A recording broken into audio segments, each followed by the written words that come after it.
The sun's corona is forming a glowing halo around the dark lunar disk, revealing the outer atmosphere normally hidden by the sun's brightness. Along the edge, you can also see a faint glow on the moon's surface. That's sunlight reflected from the Earth, softly illuminating the near side. It's a striking view and a rare opportunity to observe and document the corona as we return to deep space. This is Mission Control Houston coming to you live from the Artemis Flight Control Room here at the Johnson Space Center. At a mission elapsed time of 5 days, 17 hours, the crew was woken up aboard their Integrity spacecraft, marking the start of Flight Day 7 activities. Good morning and welcome to Artemis Mission Control here at Johnson Space Center in Houston, Texas. I'm Leah Cheshire Mustachio. The Orbit 1 team has just taken over from the Orbit 2 team and is led by Jeff Radigan, NASA Flight Director. The Capcom, or capsule communicator for today, is Stan Love. He's a NASA astronaut and is the only voice you'll hear communicating with the crew. Of course, there is an exception for that today, during which the science team will be conducting their post-lunar flyby conference. If you tuned in yesterday, you got a treat, and we got to see amazing views of the moon as well as hear the crew's description of them. Now, while the crew was taking those photos, they were also recording private voice notes that they sent down to the science team overnight. This morning, the science team is going to talk about the observations that the crew made while those are all still fresh. We've also got some other exciting activities coming up today, including a ship-to-ship call. The Orion spacecraft and the 4 Artemis II astronauts, Reed Wiseman, Victor Glover, Christina Cook, and Jeremy Hansen, will be calling the International Space Station. We have 7 crew members living and working aboard the International Space Station, and we've just surpassed 25 years of continuous human presence living and working in space. This will be the first time that these 2 spacecraft have ever talked to each other. This is the first flight of humans aboard the Orion spacecraft, and in the official flight kit aboard Orion are some special flags. One of those is from Apollo 18. This is the American flag that would have been planted on the moon during that mission, should it have occurred. It was on display in the NASA headquarters building in Washington, D.C., making its way around the moon over 50 years since its originally intended flight. The other American flag aboard Orion is from a little more recent history. It was flown on STS-1, the first space shuttle flight, STS-135, the last space shuttle flight, and NASA SpaceX DM-2, or Demonstration Mission 2, which was the return of launching American astronauts from American soil on American rockets. Good morning, Houston. We are 202,306 nautical miles away. Earth is pulling us back, and we are happy about that. We're ready for morning DPC. We're happy about that, too, and ready for DPC. We've got about a dozen quick items for you, the first of which is updated nominal burn plan and nominal RTC last star on board. Actually, Stan, we have one more small and quick thing. We just wanted to take this moment to recognize the 2 newest members of the Association of Space Explorers, NASA astronaut Christina Cook and Canadian Space Agency astronaut Jeremy Hansen. Reed and I are both members, and we're proud to welcome the 2 of them to this international body of human space explorers. And also congratulations to Jack Hathaway, who recently joined aboard the International Space Station. Thank you. Thank you for those words, and welcome to the club.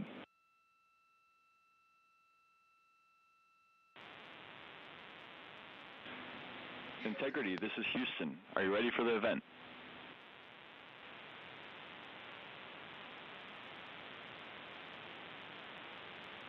Integrity is ready for the event. Station, this is Mission Control Houston. Please call Integrity for a voice check. Integrity, this is the International Space Station. How do you hear? Hey, International Space Station and Jessica, we have you loud and clear. How about us? We have you loud and clear as well, and we have BME TV up, so we have a view of you right now, and it is making us so excited. We feel like you're here with us, and this is really just making our entire week right now. We have been waiting for this like you can't imagine. Let me go check on our PFD. We are 201,726, now 25 nautical miles from planet Earth, which is just hard to believe. The scales are impossible to believe. And for the run of show this morning, I figured I'll say a quick hi, which I have done. I'll hand the microphone to fellow chump Jeremy. He can say a quick hi, and then we'll let you three A-balls just get on with it. Yeah, thanks for giving me like a tiny bit of microphone time before the A-balls get after it. But it's such a pleasure to be spending a little bit of time with our colleagues in space, and we talk so much up here, or we try to anyway, emphasize how important the work is that we're all doing in this program to do the types of things that get us ready to get back on the surface of the moon, and like the administrator was saying yesterday, onto Mars. And so we just appreciate you, and it's fun to be up in space with you at the same time. We are so excited to be up here with you, and we had a couple questions. We are wondering, we know how fortunate all of us are as humans to come up here and look down at the Earth from above. Every astronaut that comes to space remarks on that, and we really wanted to hear what that felt like, how different that felt now from your new perspective around the moon. Well, I'll start by saying we do miss the ISS. The views there are awesome, being able to see specific places, being able to see your home specifically. So y'all's views are absolutely incredible, and I miss them every day almost. The thing that changed for me looking back at Earth was that I found myself noticing not only the beauty of the Earth, but how much blackness there was around it. And how it just made it even more special. It truly emphasized how alike we are, how the same thing keeps every single person on planet Earth alive. We evolved on the same planet. We have some shared things about how we love and live that are just universal. And the specialness and preciousness of that really is emphasized when you notice how much else there is around it. Well, I hope I'm not talking over somebody, but I wanted to say a couple things to my Astra sister, Jessica. One, sorry to steal your next spacewalk day, everybody, but thank you for cheering us along anyway. And Jessica, I always hoped we would be in space again together, but I never thought it would be like this. It's amazing. Congratulations to you on being commander, and I hope you have an amazing rest of your trip in space. Thank you so much, Christina. I totally share all the same sentiments, and I'm so happy that we are back in space together, even if we are, a few miles apart. We like to joke about that up here, too, because everyone's talking about the records of the distance, and we ran to the far end of the space station when you guys were on the other side so that we could claim we were the furthest away from you in that moment.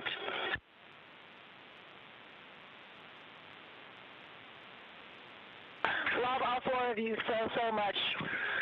We were doing the same shenanigans here when we got to the furthest point from the moon. I tried to get to the furthest point from Earth. I tried to get to the furthest point in the spacecraft, and my crewmates were clawing me down. And I know that's a joke. We were busy doing science, but we had that same conversation. It was a lot of fun.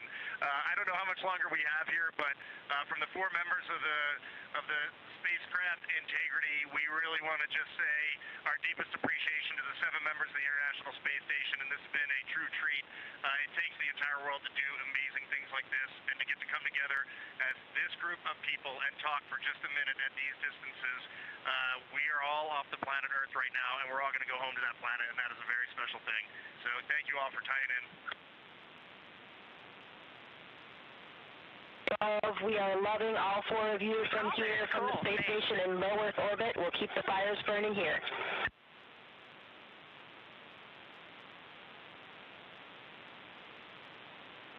And we'll keep carrying the fire. Thanks, guys. Over and out.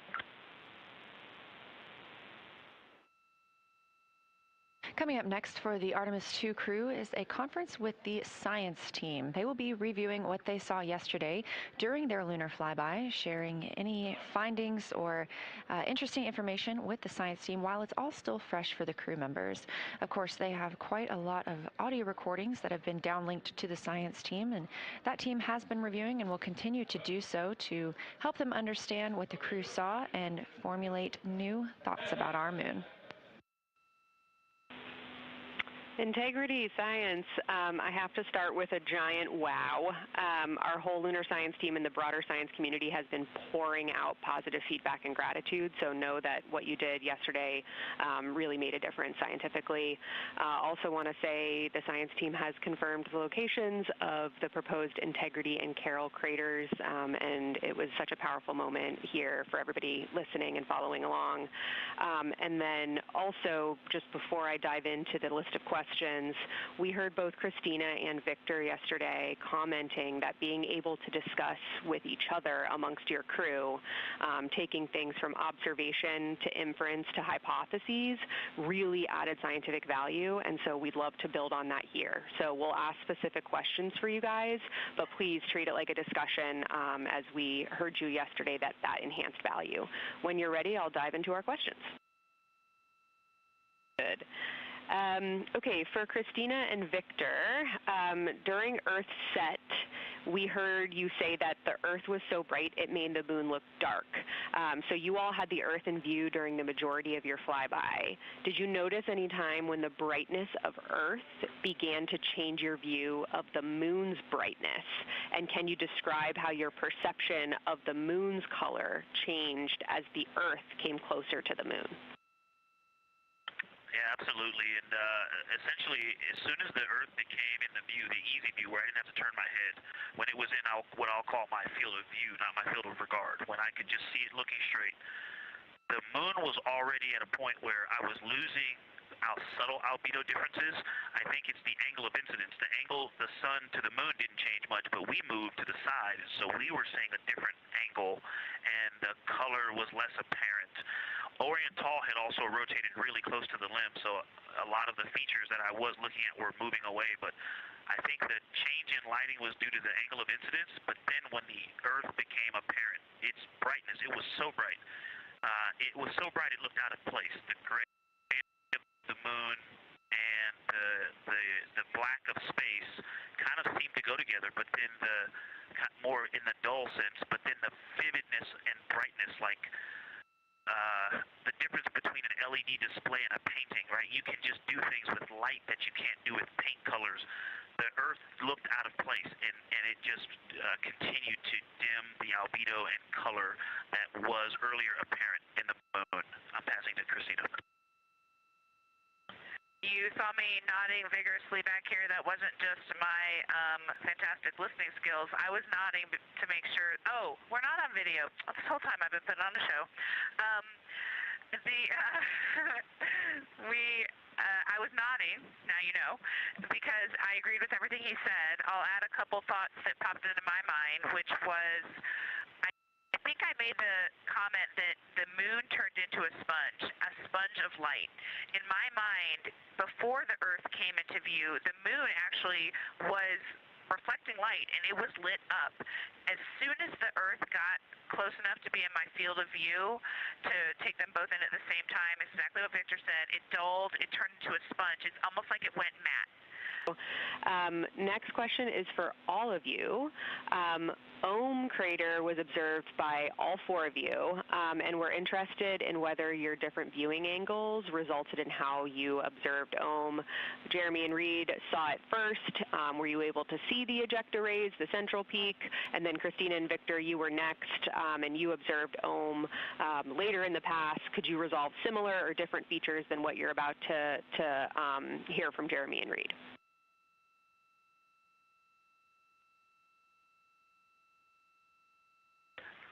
The ejecta blanket for EE.UU, I mean, it definitely changed as we went around the moon, but it did not change that much. It was always there. It was always fairly apparent.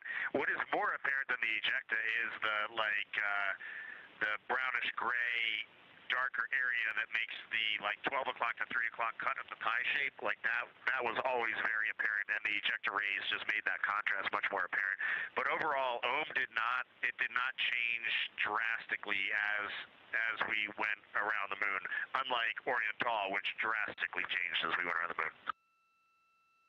And I'll keep going there. I'm kind of going to read this question, but it was later on in the orbit that I noticed the ray of OHM, like the primary ray of OHM that comes out of roughly the 3 o'clock position, was on the mare. And I'm not sure if I was picking that up initially in our first observations, but definitely in the latter. Did you notice that at all? No, the near side mare, yeah. Yeah, Reed says he was noticing that the whole time. That might have been more noticeable to me later on, but that would be the only delta. Now this view inside the SIR, the Science Evaluation Room. You can see this team of scientists taking a look at one of the photos that the crew shared. And you can see the photos from the crew at images.nasa.gov or by visiting NASA's social media. That's at NASA or at NASA Artemis. You're now looking at a live view outside the Orion spacecraft, solar array wing positioned to look at the spacecraft itself. This is Artemis Mission Control at Johnson Space Center in Houston, Texas. The voice you hear on the ground is Capcom and NASA astronaut Stan Love speaking with the crew aboard Orion, specifically Canadian Space Agency astronaut Jeremy Hansen. We are targeting the RTC-1 burn today. That's Return Trajectory Correction 1. That is targeted for about 7:03 p.m. Central Time. This is a small burn using the reaction control system thrusters on the service module of the Orion spacecraft. This helps us fine-tune our path back home. Stan Love was letting the crew know that we are canceling their first preliminary burn targeting conference. They have another one of these in a couple of hours when they will have the final burn plans uplinked and the final targeting complete.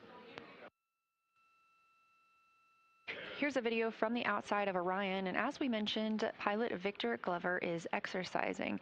We do see the spacecraft move a little bit when the crew is exercising, and so the teams here park the solar arrays into a safe harbor position.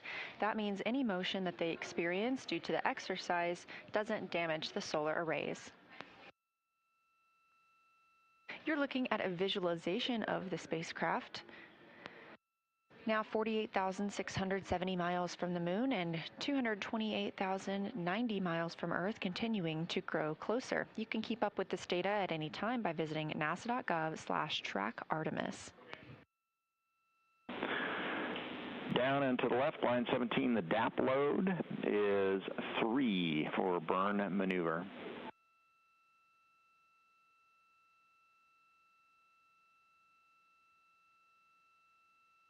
Go ahead.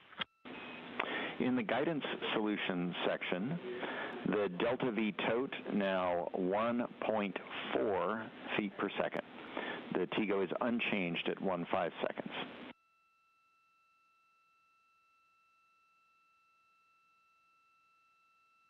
Good, go ahead. Attitude, yaw, 154. Pitch, 26. Roll, 287. That was Capcom's Stan Love here in Mission Control Houston, a fellow NASA astronaut speaking with NASA's Christina Cook aboard the Orion spacecraft.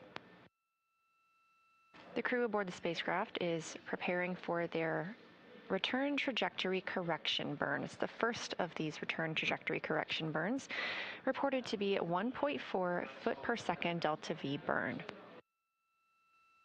Such a fantastic view coming from a solar array camera on Orion, looking back at all of us here on Earth. Currently, the spacecraft is 227,756 miles away from our home planet. Orion is now 49,168 miles away from the moon. Earlier today, the spacecraft exited the lunar sphere of influence. That's when the pull of gravity is strongest on the spacecraft. And we are standing by for the return trajectory correction 1 burn, now just 43 minutes away. Again, this is a small maneuver for the spacecraft, firing of those reaction control system thrusters. And integrity, MCC is go for the burn.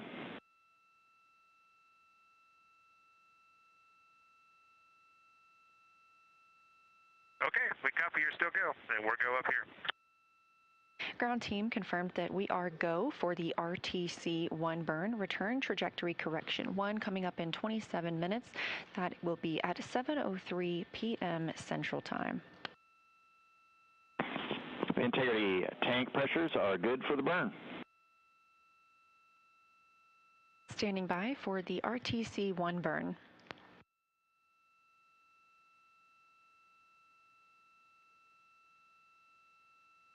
We have ignition and 4 good engines and good control.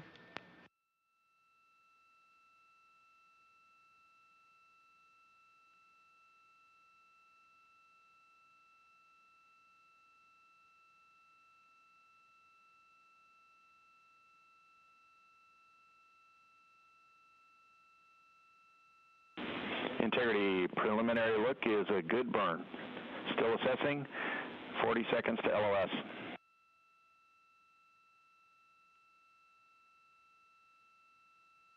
Okay, Stan, we saw a good burn on board as well. Roger. Confirmation from the crew that they also saw a good return trajectory correction 1 burn, coming at 7:03 p.m. Central Time. This view coming from the spacecraft, looking down at the European service module and the solar arrays. This is Artemis Mission Control. We did get final confirmation of that return trajectory correction 1 burn being a successful burn, and it ended up being 1.6 feet per second delta V. We are in a forward link LOS, or loss of signal, and the crew aboard the Orion spacecraft is, Christina Cook specifically, is going to get into some exercise. Again, this is a quiet day for the crew as they had a very busy day yesterday and have some busy days coming up as well. And Reed, we just went around the room. We are all good. You can begin exercise now if you'd like.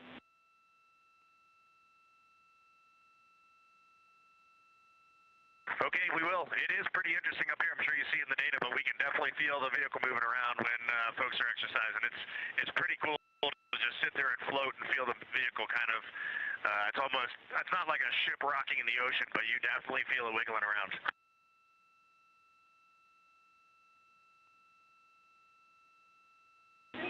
We also see it in the SAW video as well as our data, but good to hear your report on it as well.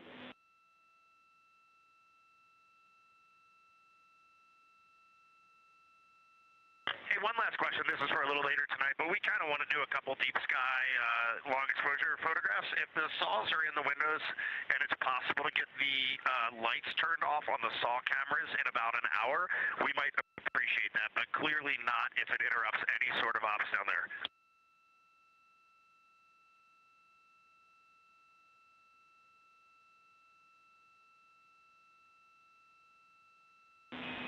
Reed, we think that will be doable. We will double check and we'll let you know when you're done exercising.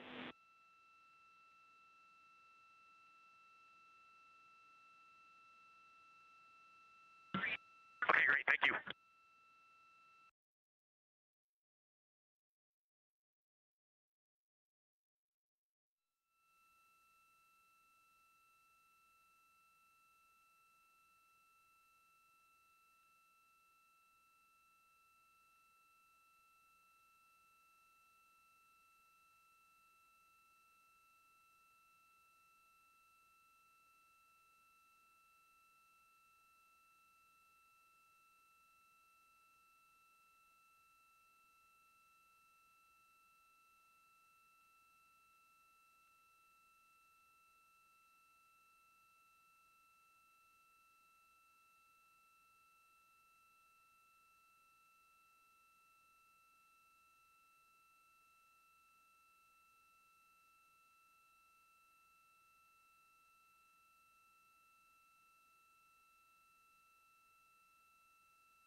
This is Mission Control Houston here in the Artemis Flight Control Room. We are coming to you live with our 24/7 coverage of the Artemis II mission. The Orion spacecraft, named Integrity, is 83,000 miles and counting away from the moon and 200,000 plus miles away from the Earth. We continue to provide you live coverage at a mission elapsed time of 6 days, 16 hours, and 57 minutes. The crew is getting ready to wake up and kick off Flight Day 8 of the mission. 2 minutes and 30 seconds counting down from now. We'll continue to stand by for that wake-up call. This is Mission Control Houston.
Your friends and colleagues at the Canadian Space Agency wish you another great day on your voyage. Canadians everywhere are inspired by your journey, and we're with you every step of the way. Let's go.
And good morning. This is Mission Control Houston in the Artemis Flight Control Room here at the Johnson Space Center. At a mission elapsed time of 6 days, 17 hours, the crew was woken up. This marks the start of Flight Day 8 activities. Today's wake-up music was Under Pressure by David Bowie and Queen, as well as a message from Canadian Space Agency employees, which was kicked off by saying, "Go Artemis II." We'll stand by for crew wake. This is Mission Control.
mission integrity on 1. PCD-1 has been shut down and restarted. If that helps, you can see I don't have any new data on there, so take a look, please. Okay, read copy. We do see it up and running, and we will take a look at that. And while I have you, a quick timeline delta for you. We need to privatize OE2 at 1840 MET for a quick weather conference. Is that good?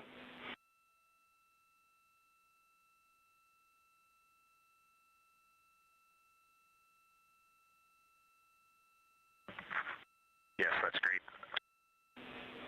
Okay, and then accordingly, we'll go ahead and delay the ACU power cycle until after that is over.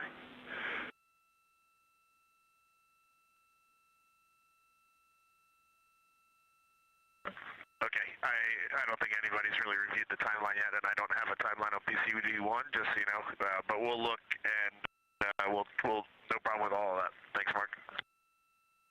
You bet.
Integrity Houston for Reed.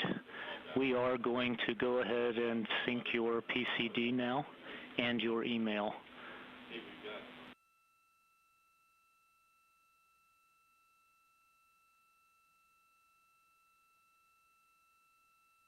Okay, we copy that, and I assume that means hands-off email. Does it have any other restrictions, or just hands-off everything?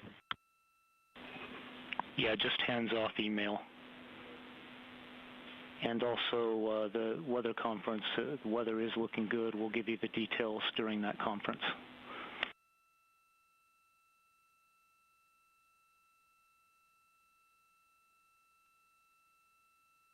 Okay, yep, thanks, we appreciate that.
This is Mission Control Houston in the Artemis Flight Control Room here at the Johnson Space Center. At a mission elapsed time of 6 days, 17 hours, today's wake-up call for the Artemis II crew aboard the Integrity spacecraft marked the start of Flight Day 8 activities. Today's wake-up music was Under Pressure by David Bowie and Queen, as well as a message from Canadian Space Agency employees, which kicked off by saying, "Go Artemis II."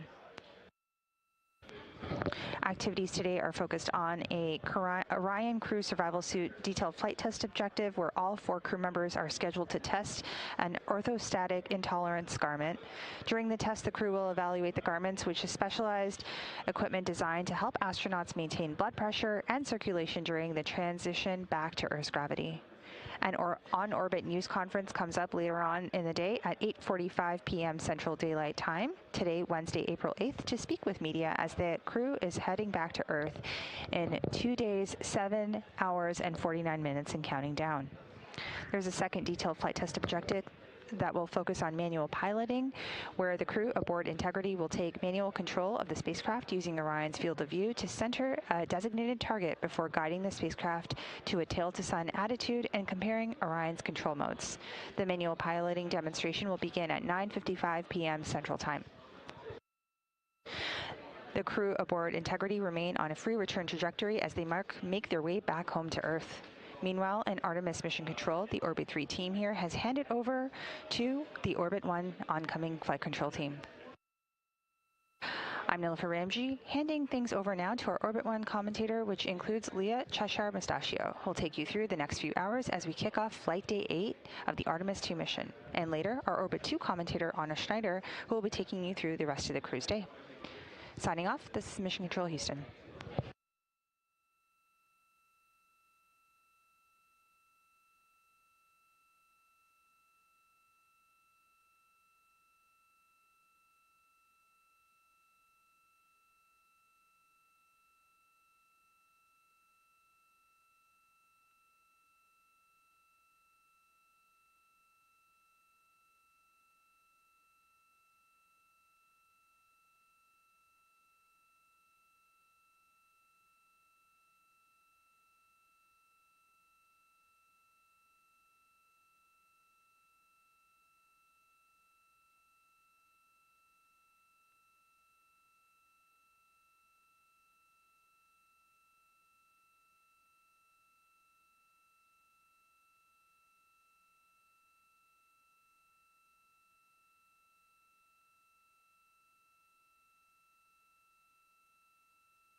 integrity for battery charging and dot cam.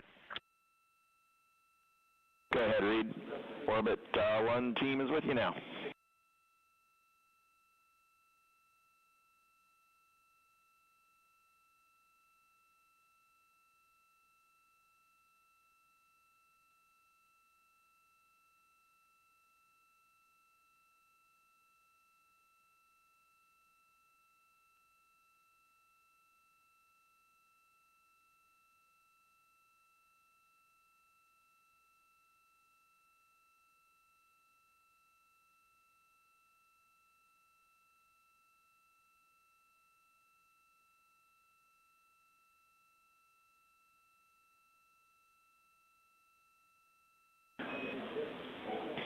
And Reed, go ahead. Orbit 1 team with you now.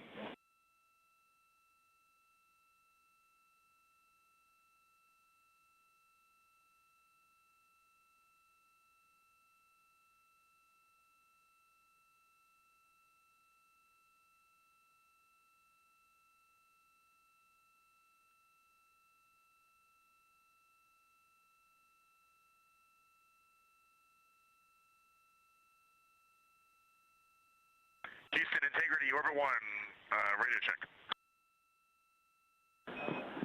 Reed, we have you loud and clear. How us?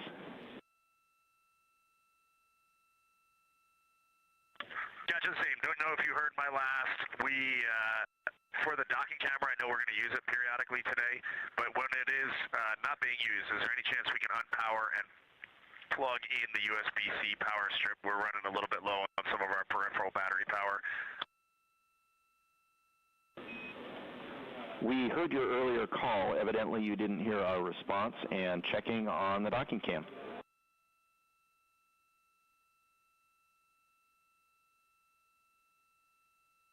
Okay, thanks.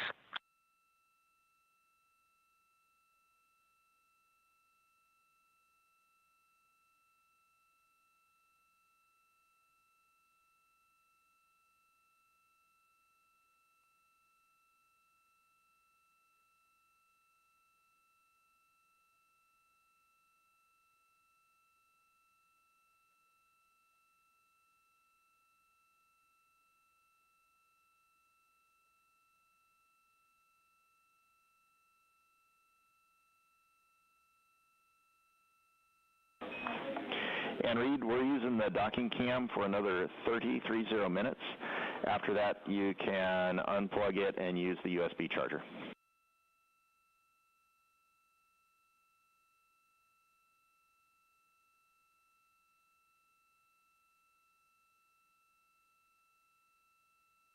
Okay, that sounds awesome, Stan. Just let us know when we can do that. Thanks. Will do.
Hi, and welcome to Artemis Mission Control on Flight Day 8. I am Leah Cheshire Mustachio.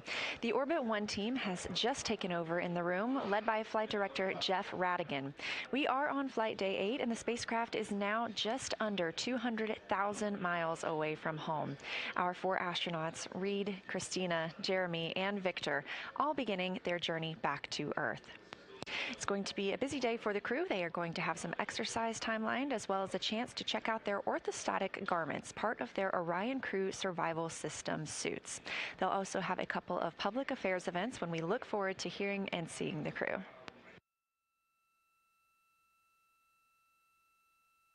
The view on your screen coming from outside the Orion spacecraft, that is a view from a camera mounted on its solar array wing looking at us on Earth. Of course, that little crescent will continue to grow larger as we approach for splashdown, now targeted in about 2 days, 7 hours, and 34 minutes.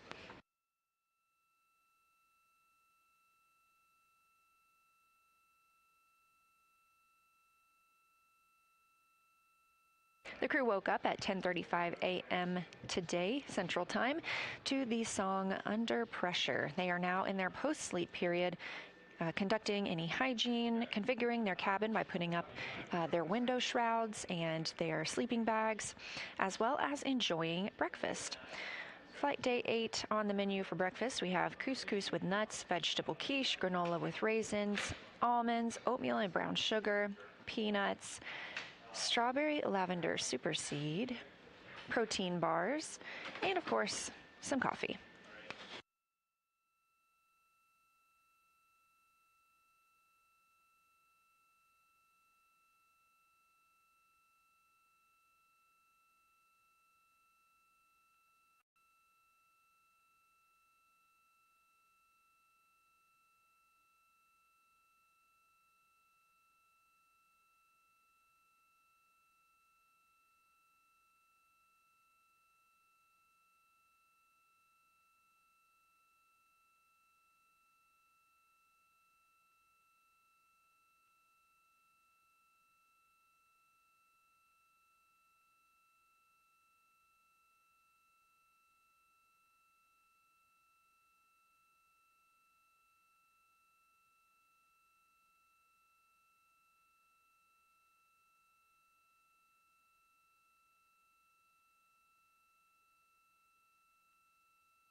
We've already heard from the crew aboard the spacecraft this morning. However, they are in their post-sleep period, so it's going to be pretty quiet for a little while. We're expecting their daily planning conference, or DPC, in about an hour. That's when the flight control team here in Houston will be able to relay any statuses for the day, any plans for the astronauts, and answer any questions from the crew themselves.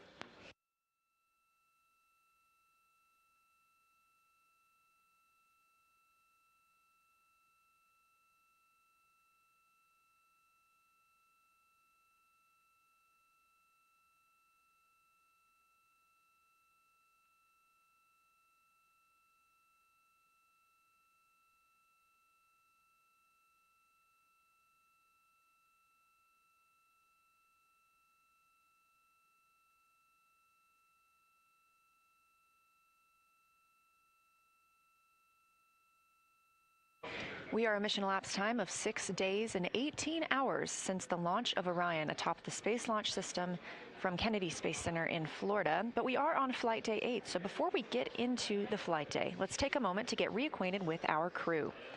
Artemis II Commander Reed Wiseman is a Baltimore native. He's been in space once before as a flight engineer for Expedition 41 aboard the International Space Station from May through November 2014. That's a 165-day mission during which his crew completed more than 300 science experiments in areas like human physiology, medicine, physical science, earth science, and astrophysics.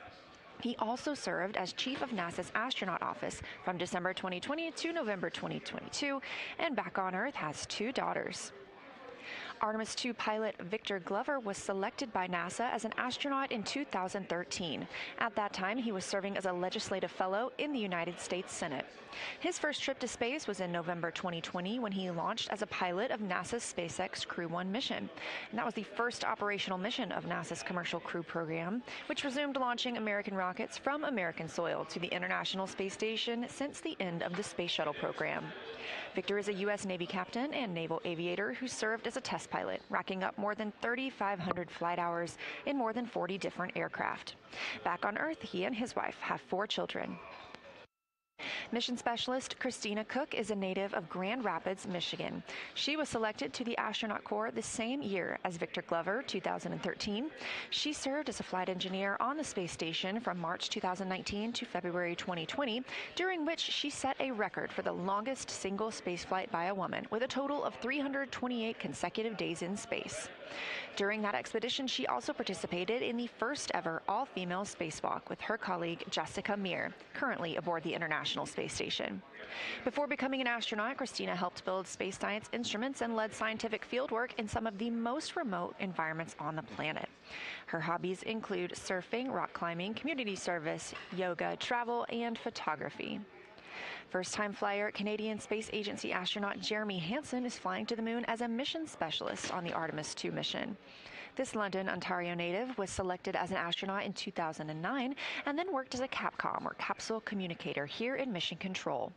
CAPCOM stands for Capsule Communicator. Again, that's the sole direct voice communicating with the astronauts in space. Jeremy also participated in training exercises like living on the ocean floor off the coast of Florida to simulate deep space exploration for 7 days. And in 2017, he became the first Canadian to lead a NASA astronaut class. He enjoys getting out on a sailboat, rock climbing, and mountain biking, and back here on Earth, Jeremy and his wife have 3 children. That's your Artemis II crew, now 6 days, 18 hours, and 3 minutes in space.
Integrity Houston for Reed. PCD-1 update is complete. Go for use and email.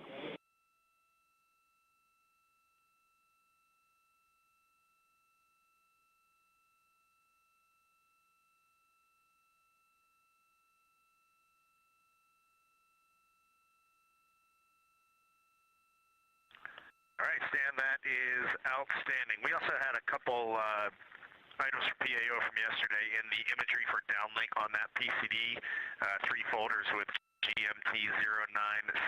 Hopefully you guys got those down, but I don't see the downloaded tag on them.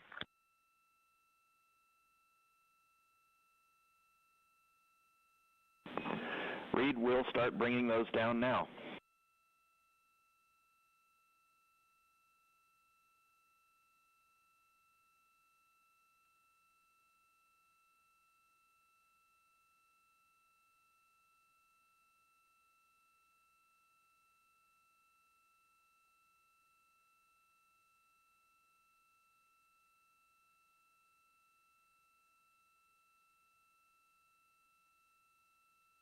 This is Artemis Mission Control at Johnson Space Center in Houston. Those calls from NASA astronaut and commander of Artemis II, Reed Wiseman, letting the ground teams know that they have more imagery they'd like to send down.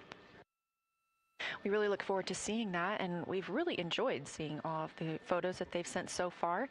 If you've missed any of them, please visit NASA's social media. That's at NASA or at NASA Artemis, or just go to images.nasa.gov.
You're looking at a live view from the Orion spacecraft, now 198,048 miles from Earth, that little crescent in your screen.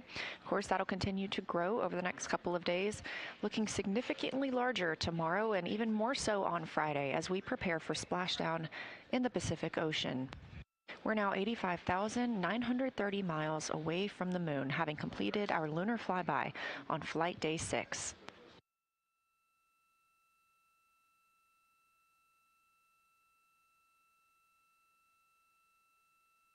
In this live view, you can also see Orion's European Service Module. That large thruster in the middle is the OMS engine, or Orbital Maneuvering System engine. That's what we used to complete the translunar injection burn on flight day 2. That translunar injection burn is what put us on this path that sent us around the moon and also committed us to our splashdown.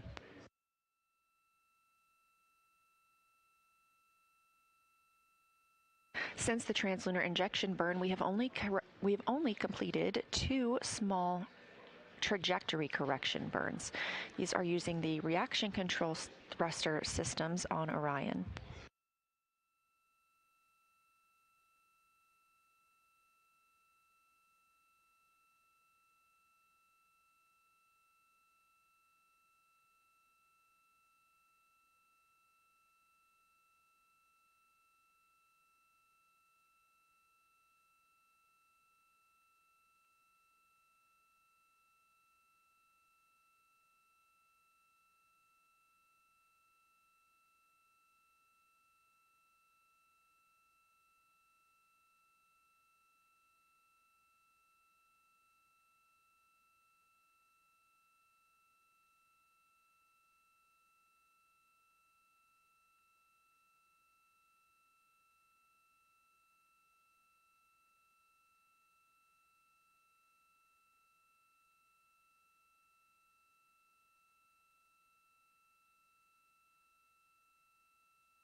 We are live in Artemis Mission Control here in Houston, Texas. The crew woke up at 10:35 a.m. Central Time today, and they are still in their post-sleep period, getting to eat some breakfast, configure the cabin for the day, and it's about an hour until we expect to hear from them for the daily planning conference. That's when the team here in the ground will report out any systems updates or things that the crew needs to know ahead of another interesting day.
Today on the timeline, the crew will be working with their orthostatic intolerance garment. This is OIG. The crew will take body circumference measurements and don or put on and wear and take off that orthostatic intolerance garment. They will wear this underneath their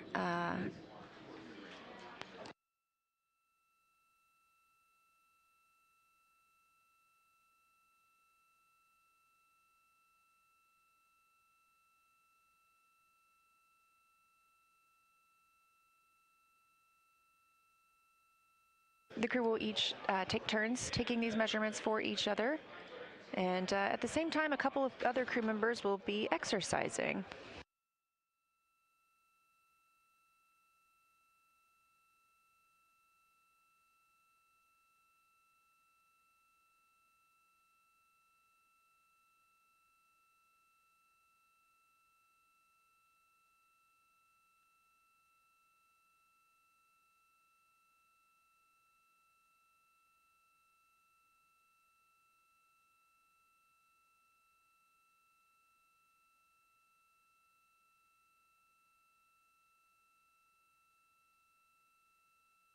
Later in the cruise day, they will also conduct the manual piloting demo. If you recall, they conducted the first part of this demo just a few days ago when 2 crew members were performing part of this manual piloting demo. This is the chance for the other 2 crew members to do the same. They will center a target in the window field of view and pilot based to the tail to sun attitude. This is typically how we charge the batteries aboard Orion, by putting those solar arrays directly towards the sun. So this is an opportunity for the crew to yet again manually fly the Orion spacecraft.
Integrity Houston for docking cam power.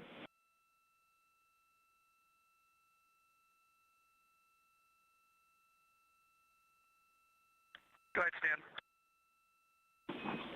The docking cam is shut down. You can unplug it and plug in the USB charger. If you're taking the camera out, please leave the bracket installed.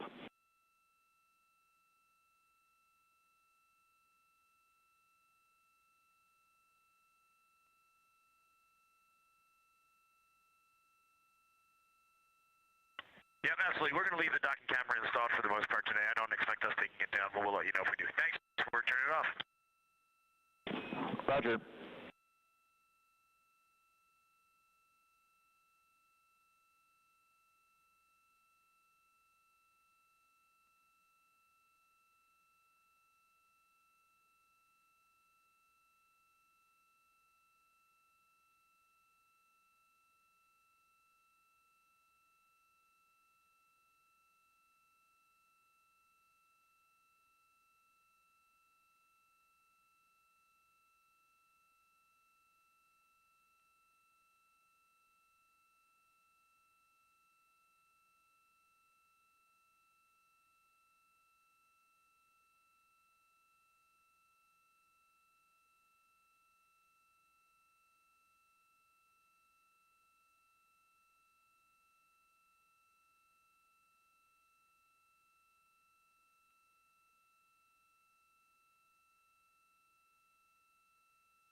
This is Artemis Mission Control here in Houston, Texas, at Johnson Space Center.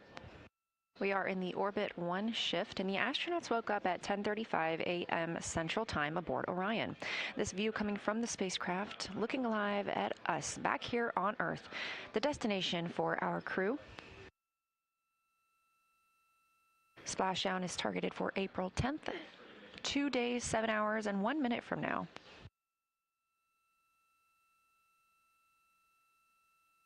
The crew is in their post-sleep period, so they're taking time to get ready before their day. So it's going to be a little quiet for the next approximately 45 minutes to an hour.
We are in a temporary loss of signal with our video aboard the Orion spacecraft. We expect to regain that communication shortly. 6 days, 18 hours, and 33 minutes into the flight of Artemis II. Again, the crew is waking up in their post-sleep period.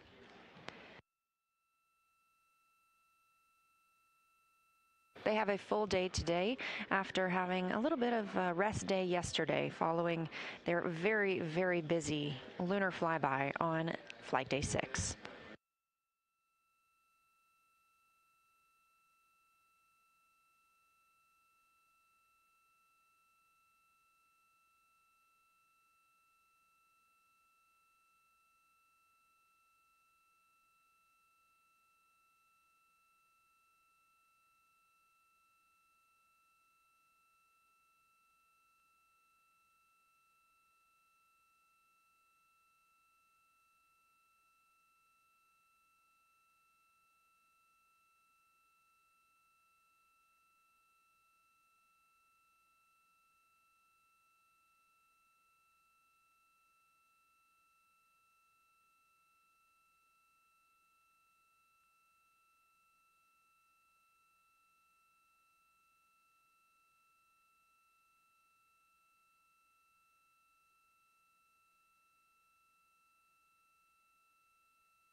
Integrity Houston. We are ready for your weather brief on private Orion to Earth 2.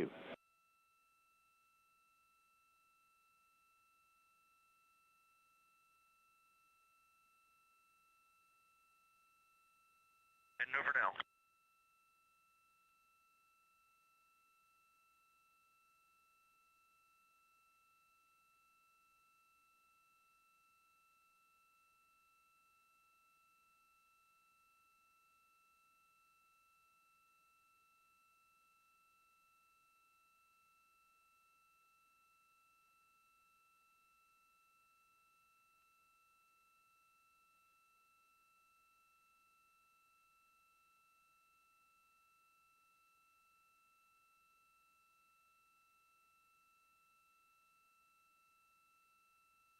You're looking at a live view from the Orion spacecraft on the Artemis II mission. Soak in this view of Earth because it's going to be rapidly changing over the next few days. We are now 6 days, 18 hours, and 40 minutes into the first flight of humans aboard the Orion spacecraft, targeting splashdown just over 2 days and 6 hours from now. As you just heard, the ground team called to the crew aboard Orion.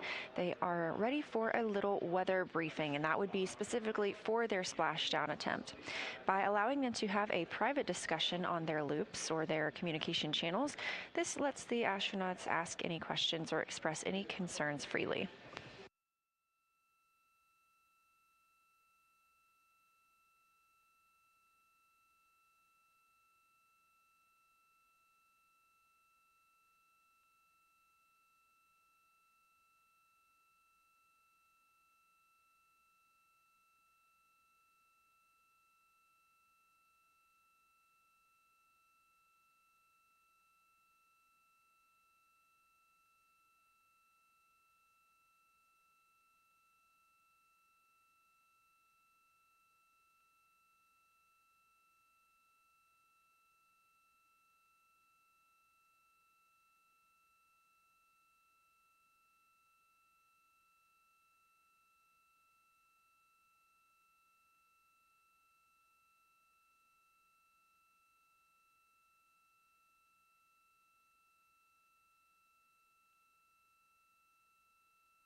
We're live in Artemis Mission Control here at Johnson Space Center in Houston, Texas, continuing to monitor the flight of our crew aboard Orion.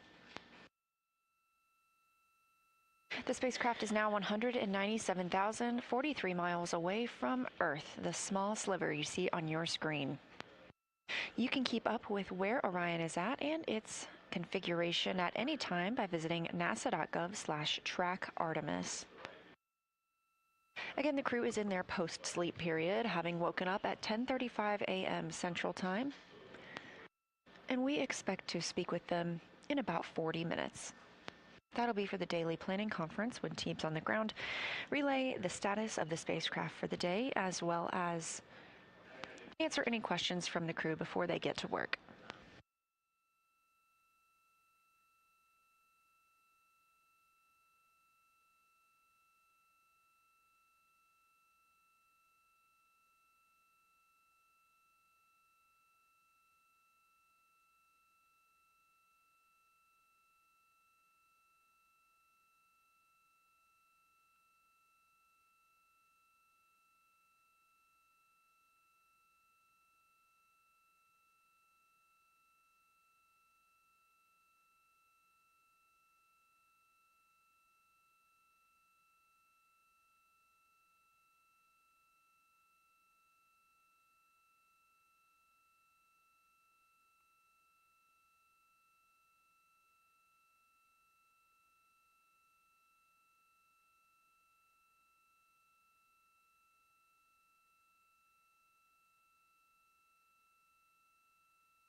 We're live in the Artemis Mission Control Room here at Johnson Space Center in Houston, Texas.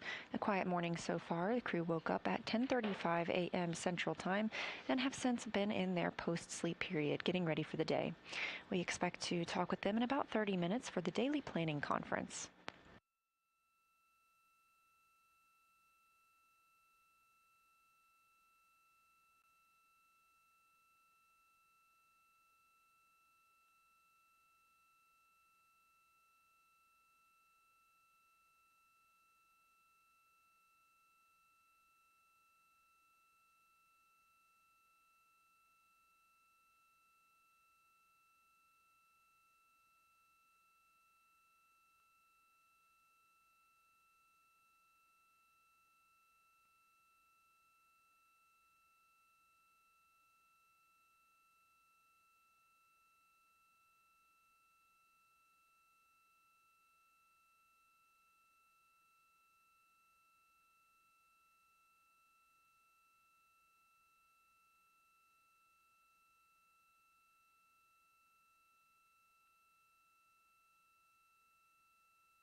We're at a mission elapsed time of 6 days, 19 hours, and 2 minutes into the flight of Artemis II, the first flight of humans aboard Orion.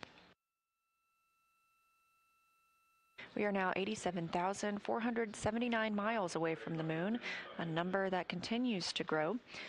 A reminder, at closest approach just 2 days ago, we were only about 4,067 miles away from the moon's surface.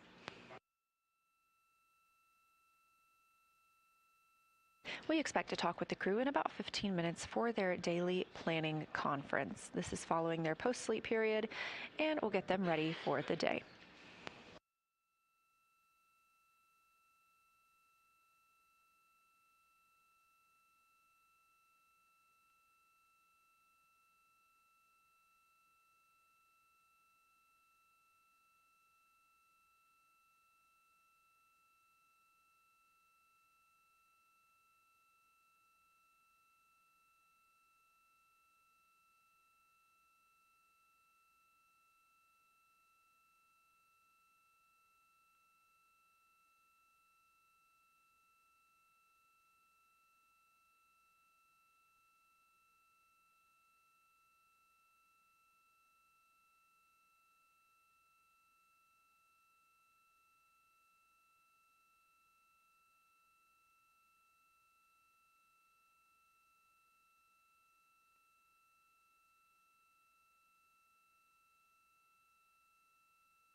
Houston Integrity, do y'all want the downlink or not this morning?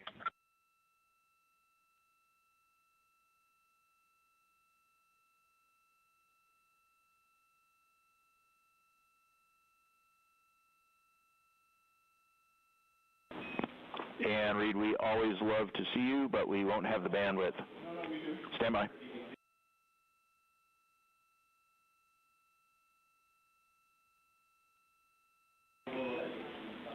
All right, Reed, below that, we would love your video. We're going to stop some file downlink in order to get it.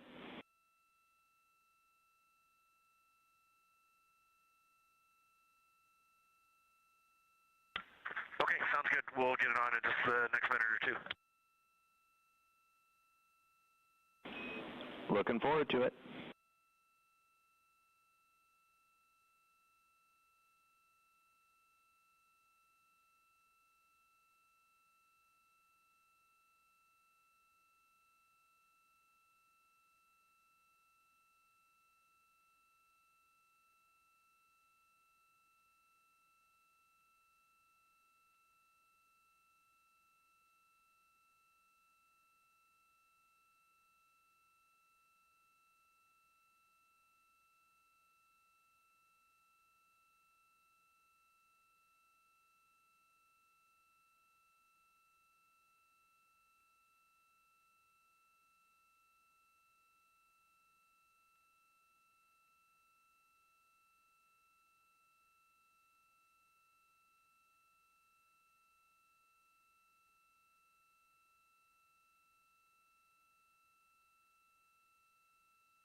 At a mission elapsed time of 6 days, 19 hours, and 10 minutes, we are continuing to monitor the flight of Artemis II. Now, before the crew launched, you'll recall seeing them suit up in their bright orange spacesuits, and those are called the Orion Crew Survival System suits, or OCS. They also put those on inside the spacecraft the other day to do some testing on what they would do if there were an emergency depressurization event. They will also put these suits back on before they return to Earth. So the astronauts are dressing for space in these orange suits, helping confirm the performance for long-duration use. Let's take a look. The Artemis II mission will be a 10-day mission to the moon and back. The purpose of this mission is primarily to test out the Orion spacecraft for the future missions where we will go and land on the lunar surface. One of the fun things that we will actually be doing is donning the suits while we're in microgravity and actually experiencing them in the true pressurized, weightless environment in the vehicle. I'm Dustin Gomert. I'm the Orion Crew Survival System Manager, NASA Johnson Space Center, and this is how you dress for space. The team here at Johnson Space Center in the Orion Crew Survival Systems Lab does pretty much everything involved with processing the suits, designing the suits, qualifying them for the Orion mission. The Orion Crew Survival System, OCSS, or OCS, is the suit designed to keep the crew safe in an atmosphere, personal atmosphere around their body for launch, entry, landing, but also for long duration events in case there was an emergency on the way to the moon. There's several unique parameters that have to be designed in such a suit, such as how much pressure it can hold, the duration it can hold the pressure for, the amount of leakage that comes out of the suit, all the physiological functions. Each suit that the crew wears is custom built for their unique anatomy. Your personal environment, it's a personal pressure vessel. It's, in the simplest terms, a body-shaped balloon. Each fit check, the crew gets practice donning and doffing the suit to understand how to rapidly get the suit on in the event of an emergency. The suit is put on very much like any other garment. Instead of the zipper being in the front, it's in the back though. The pants are put on very much just like any pair of pants, and then you would climb into the suit and stand up. Your head will come through the neck ring, and the suit is effectively donned. Generally, you get a buddy to help you zip it up from behind, and then you can don your gloves, your helmet, and at that point, you're effectively sealed inside the suit. You may think you recognize the suit that we're designing from its heritage in the shuttle program. There is very much similarities between this suit and that flown in the shuttle, the Advanced Crew Escape Suit. The OC suit, however, is very specifically designed for its unique mission. And this unique mission is long-duration survival in the space capsule environment. In this context, if you're circling the moon or in transit to the moon and have to do a spin around to come back, it could take up to 6 days to return home. In this case, the suit has to be designed perfect to the occupant wearing it. The person is provided with all the necessities to support life for that duration, including food, drink, air, and bodily waste management as well. The orange layer is actually Nomex, and the Nomex is designed to keep the crew safe in case of a contingency heat or flashover event. The orange, in particular, is chosen because the capsule lands at sea, so international orange is very, very visible for maritime recovery. The blue V that runs down the chest of the suit is part of the torso harness that's sewn underneath the cover layer. Each of those is designed for reflectivity. Should crew come in, shine a light on them, instantly they know where to grab and how to save the crew. Working here on these suits is an absolute privilege. The weight of it is also incredible in knowing the ultimate responsibility that you and the team share. That crew is the #1 priority. It's kind of overwhelming in a sense.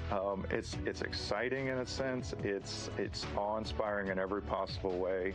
I have a feeling when the day comes, the crew is up there and everything's safe, there's going to be a massive sigh, a massive sense of just joy that we all feel. We're all looking forward to it. It's going to be amazing.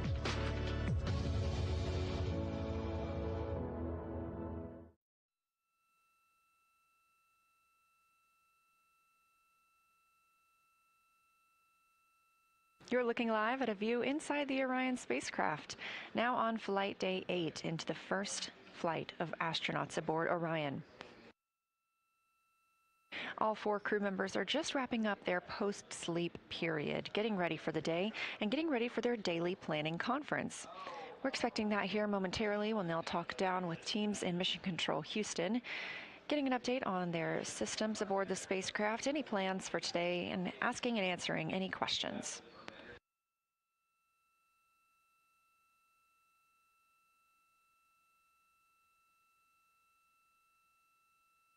Again, some of the activities we expect the crew to participate in today include putting on and measuring for their orthostatic intolerance garments, or OIGs. They'll also get in some exercise, and we will see them in a couple of public affairs events as well.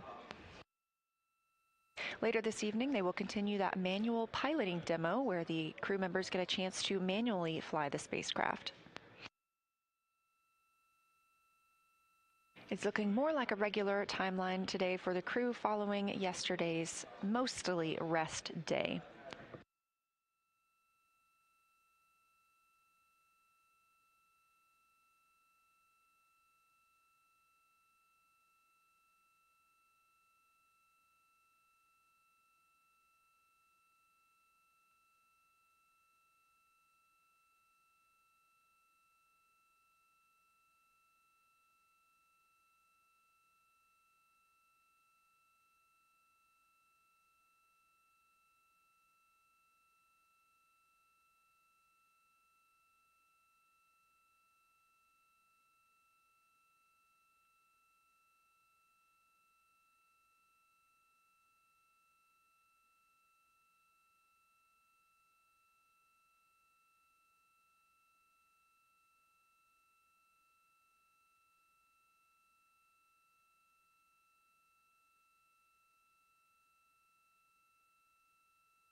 Another introduction to our crew members aboard Orion closest to the camera is Commander and NASA astronaut Reed Wiseman. Next to him is Canadian Space Agency astronaut Jeremy Hansen making his first trip to space. To Hansen's right is Victor Glover, pilot of the spacecraft, and all the way in the back currently, NASA astronaut Christina Cook, mission specialist.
Houston Integrity, we're here with you for the DPC.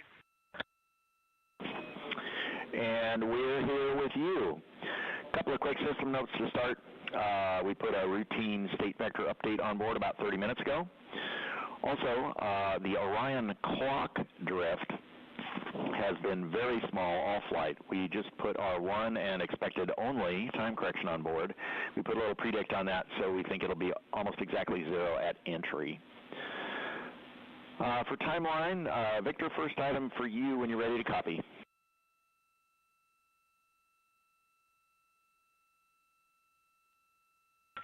Okay, we copy clock, drift, and the state vector, and Victor's ready. So we'd like to make a change to your flywheel axle stow activity later today. We didn't have a chance to put this in the timeline. So before you work flywheel axle stow, please turn on both accelerometers, leave them on for 5 minutes, then take them both off, then execute the stow procedure as written. So we're trying to get some background axle data during that 5 minutes. How copy?